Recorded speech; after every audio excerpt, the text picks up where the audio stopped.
Hello everyone, a very good morning to you. Welcome back to today's market outlook. Edmund here. So yesterday was a very interesting day. We can see that the US dollar took the cue from the FOMC statement on Thursday morning at 2 a.m. local Singapore time.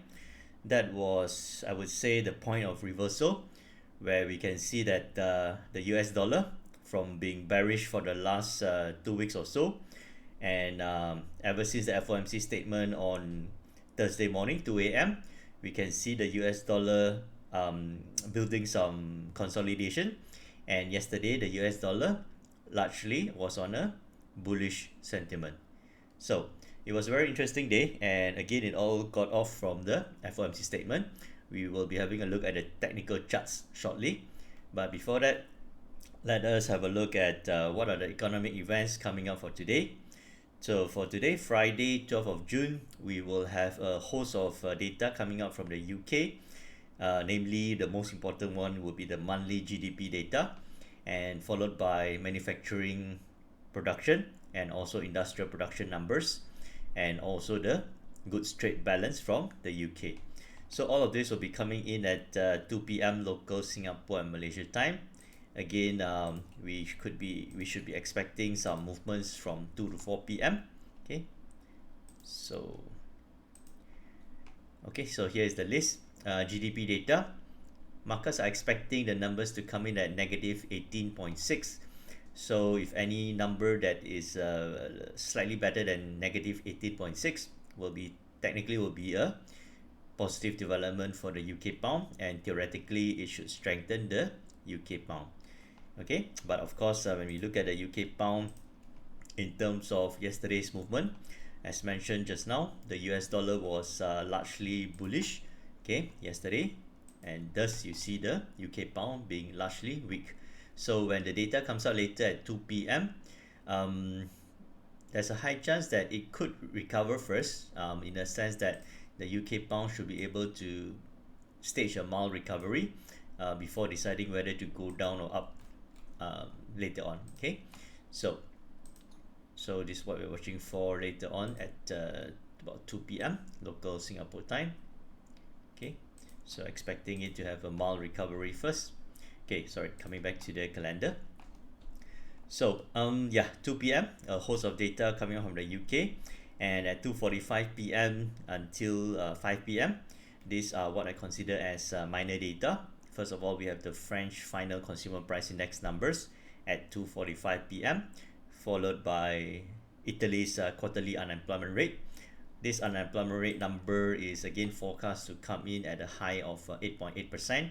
Again, if it touches anywhere below 8.8%, then theoretically the jobs market in Italy has performed better than market expectations and should mildly see, or theoretically see, the euro dollar strengthening. Okay, but again the euro dollar yesterday staged a short rebound down. Currently it is at consolidating at this support again, the previous support over here, and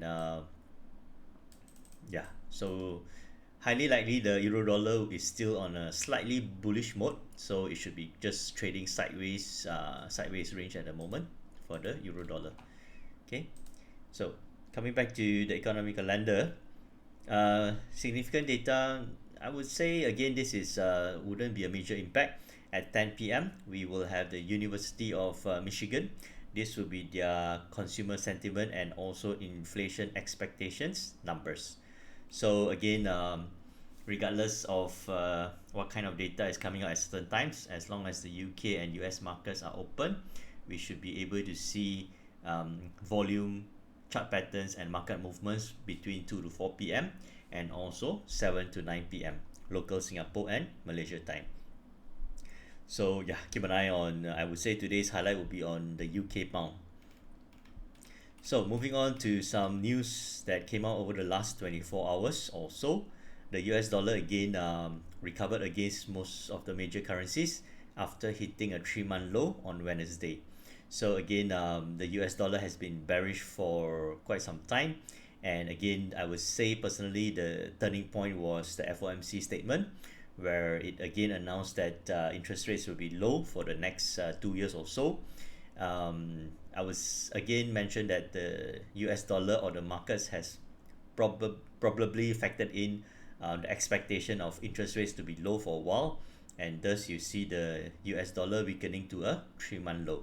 Okay, and after the statement, it was a good turning point or a good reason for it to start to have a mild recovery. Okay, so other important data that came out yesterday was the US unemployment claims data. It came out at okay, here we go. Yesterday's US unemployment claims data, it was released at 8:30 p.m. local Singapore and Malaysia time.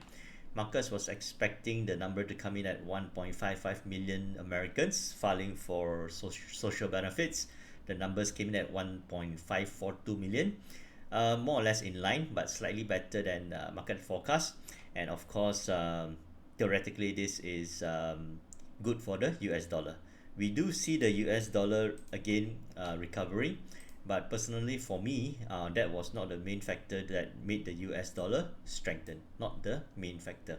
Okay, however, it's just yeah, it's a minor factor for yesterday's unemployment claims data. So moving on to other headline news. Yesterday, as the US dollar strengthened again, I would say the major data that pushed up the US dollar and pushed down equity prices. You can see the S&P 500 dropping about close to 7%, almost hitting the circuit breaker. The main event that, in my opinion, that strengthened the US dollar and pushed down equity prices was the number of new COVID-19 cases reported in the US. So in almost every major state in the US that has reopened for economy, almost every single state has recorded record highs in terms of new COVID-19 cases. Okay, so the total accumulative case in the US is currently standing at 2 million infections, and as of now, I believe there's about 116,000 Americans who has died from this virus. Okay, so to me, the turning point would be FOMC statement on Thursday morning, and also the reported higher number of new COVID-19 cases in the US.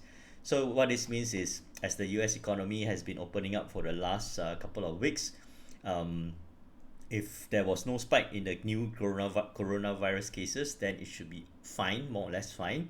However, once there is a spike, there is a high chance that whether although President Trump does not like it, whether he likes it or not, he may need to enforce certain lockdowns again in the US economy to control the virus. If not, I can't imagine how large or how wide the virus can continue to spread if there is no proper lockdown or controls being implemented in the US. Okay, so these are some of the main reasons why the US dollar has strengthened, the equity markets has dropped, and also crude oil prices has also pulled down.